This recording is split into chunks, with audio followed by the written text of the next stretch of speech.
राजकीय महाविद्यालय बूंदी में अध्ययन कर रहे एमए हिंदी प्रवेश के प्रिय विद्यार्थियों, हम कथा साहित्य के तहत 15 कहानियाँ का पाठ करेंगे, पढ़ेंगे, अध्ययन करेंगे।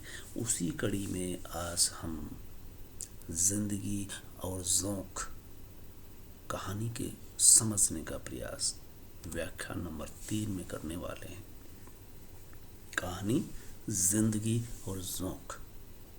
अमरकांत रचनाकार है और इसके बारे में हमने पिछली बार 4 प्रकार बताए थे और राजेंद्र यादव ने ये अध्ययन किया, तो ये तीसरी पायदान पर आया कि टूटे हुए पुरुष वर्ग में दुनिया की भागदौड़ में खोए हुए से लेकर अपने प्रारब्ध के प्रति समर्पित आदमी भी होता है वाली कहानियों में आती है जिंदगी और ज़ौक़।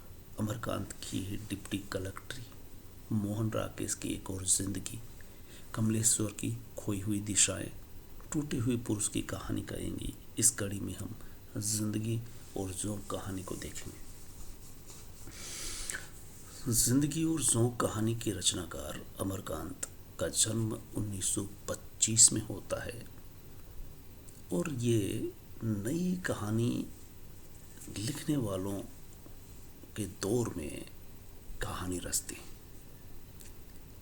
हर रचनाकार ने रचना करने के साथ साथ दैनिक पत्रों से भी अपना जुड़ाव रखा या साहित्यिक पत्र पत्रिकाओं से लेखन कार्य से जुड़े रहे।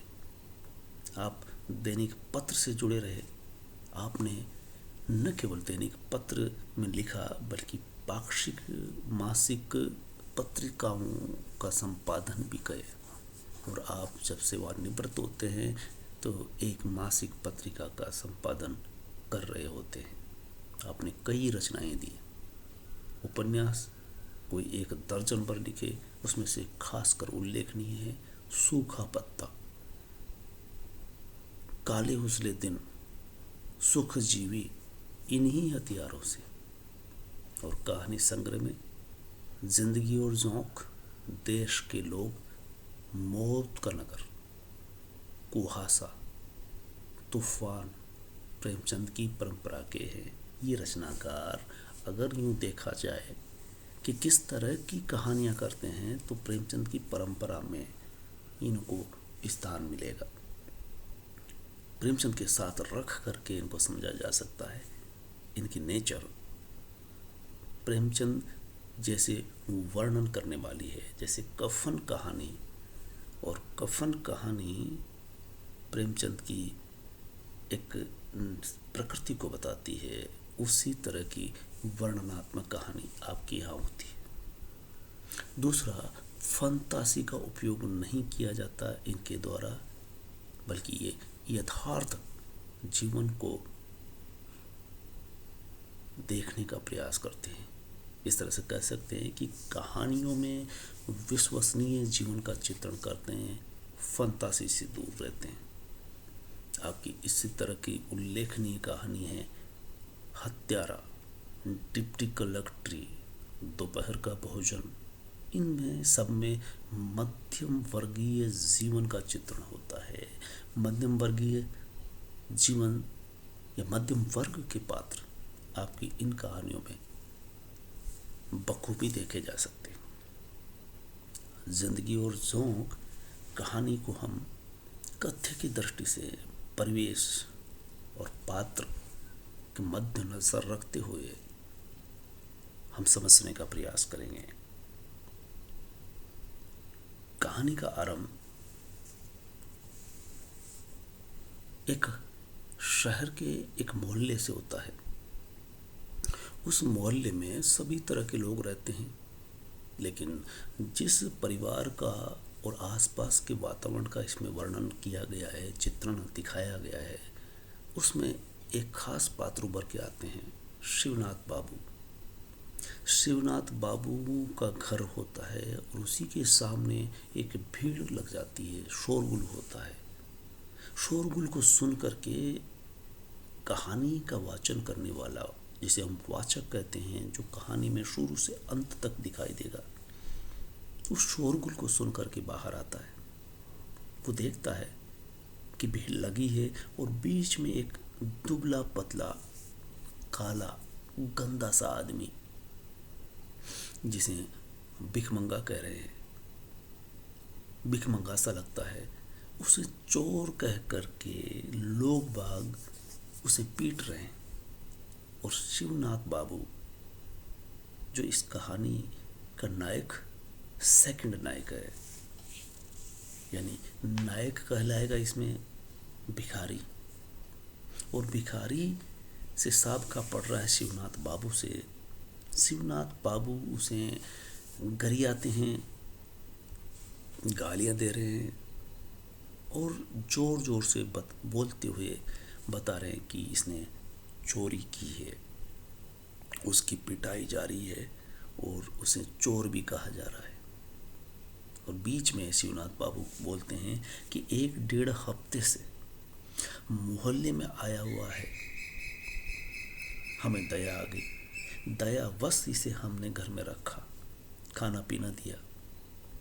और कहने का अंदाज देखिए कि किस तरह से कहा जा रहा है, आपकी दया से ऐसे 2-3 भर भिखमंगे रोज ही खाकर दुआ दे जाते हैं।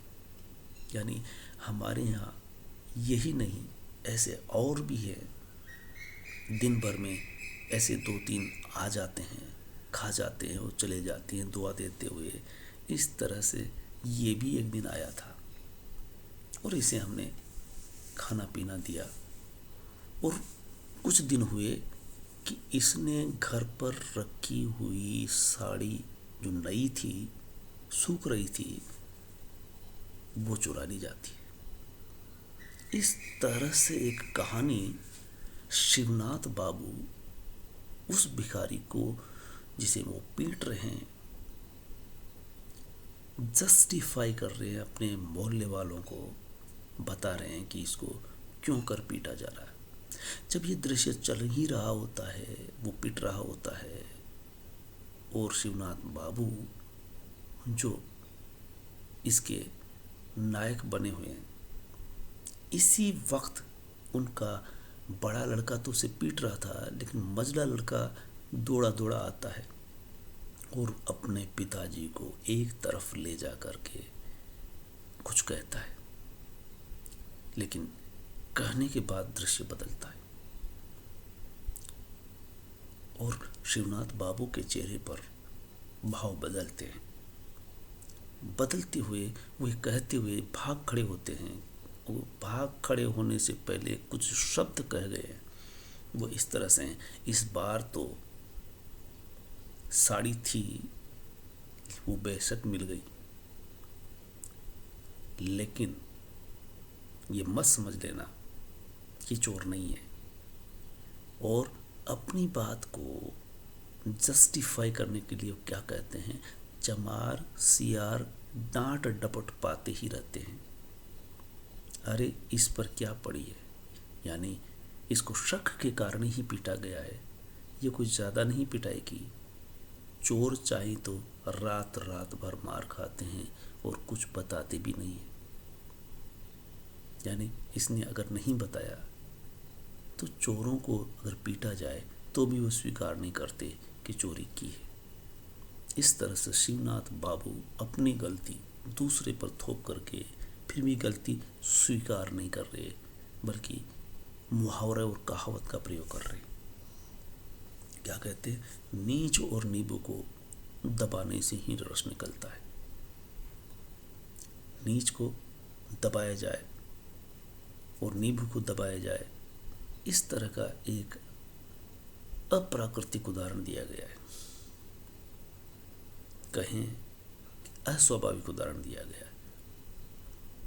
इस तरह से देखते हैं कि वो खंडर में रहता रहा।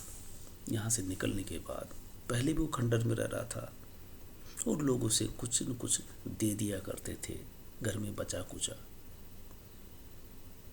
वो रहता रहा और